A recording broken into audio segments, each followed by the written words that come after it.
Bonjour tout le monde, donc cette vidéo va vous présenter comment devenir ingénieur piste en Formule 1 et aussi quelles sont les fonctions et le rôle de l'ingénieur piste en Formule 1. Donc je reçois souvent des questions d'ingénieurs toujours à l'université ou sur les réseaux sociaux ou même directement par email qui me demandent oh, votre métier est fabuleux mais comment devient-on ingénieur piste? Donc mon premier conseil, c'est que vous devez faire une école d'ingénieur. Je pense que l'école a peu d'importance dans le sens où ce qui est important, c'est que vous ayez des bases d'ingénierie qui vous permettront de faire ce travail. Ce qui est fondamental à mes yeux, par contre, c'est de faire le plus de stages possible. Et ça a été déterminant pour ma carrière.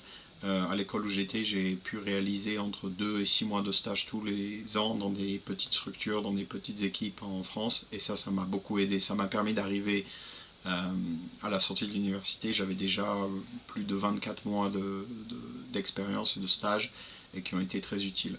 Ensuite, mon conseil, c'est de commencer dans des petites structures en Formule 4, en Formule 4, pardon, en Formule 3 ou en Formule 2 si vous y arrivez. Il faut contacter les gens, il faut utiliser LinkedIn, les réseaux sociaux, vos contacts et proposer vos services, sachant que il ne faut pas avoir peur de commencer en bas de l'échelle, comme on dit. Moi, pour vous donner une idée, je suis ingénieur piste en F1 depuis maintenant 15 ans, mais j'ai commencé il y a plus de 20 ans, littéralement à nettoyer les roues du camion, à dormir dans le camion sur les week-ends.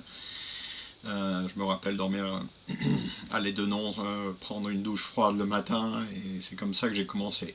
Après, il faut que vous commenciez en général dans ce qu'on appelle un rôle de data analyst, où vous allez être en charge de l'acquisition des données, de regarder ce qui se passe sur les capteurs, d'essayer de comprendre comment extraire de ces informations pour faire améliorer le pilote et la voiture, et après vous progressez de ce rôle d'analyse de data au rôle d'ingénieur piste.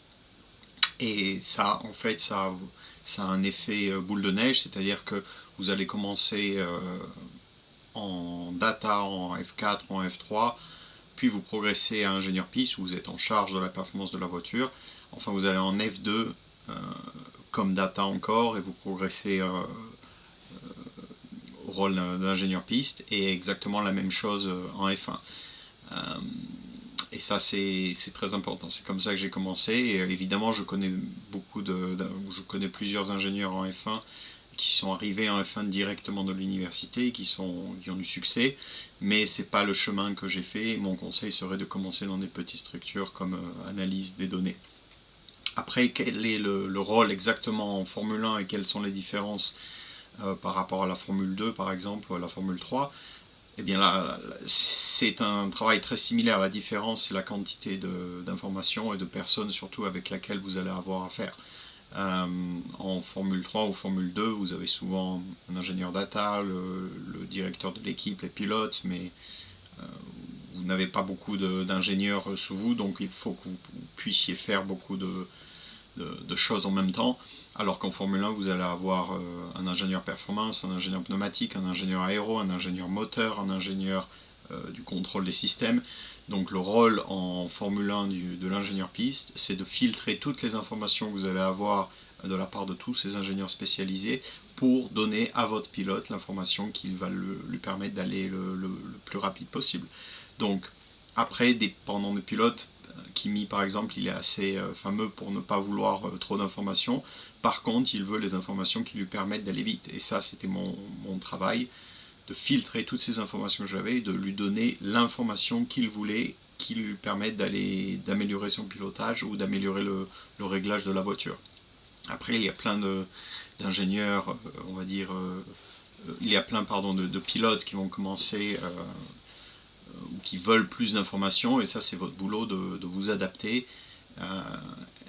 et de vous adapter justement aux pilotes, aux gens avec lesquels vous travaillez. Il y a des pilotes qui vous demanderont plus d'informations, des pilotes qui vous demanderont moins, et c'est votre job de vous adapter. Après, le boulot d'ingénieur en F1 est fascinant. Il y a beaucoup de, de récompense. Et c'est un métier qui m'a beaucoup plu pendant toutes ces années. Vous rencontrez beaucoup de gens, vous travaillez, vous voyagez beaucoup. Par contre, il faut faire aussi beaucoup de sacrifices. Il faut savoir que des journées de travail typiques de 15 à 18 heures par jour sont assez courantes. Il faut savoir travailler sans beaucoup de sommeil, avec beaucoup de stress, beaucoup de pression. Donc il y a aussi des sacrifices à faire. Ce n'est pas non plus tout rose, comme on dit. Donc il faut s'habituer à ce genre de situation. Par contre, après, c'est un métier fabuleux et je peux que vous encourager à continuer dans cette voie si c'est cela que vous voulez faire. Donc j'espère que cette vidéo vous a été utile et je vous dis à très bientôt.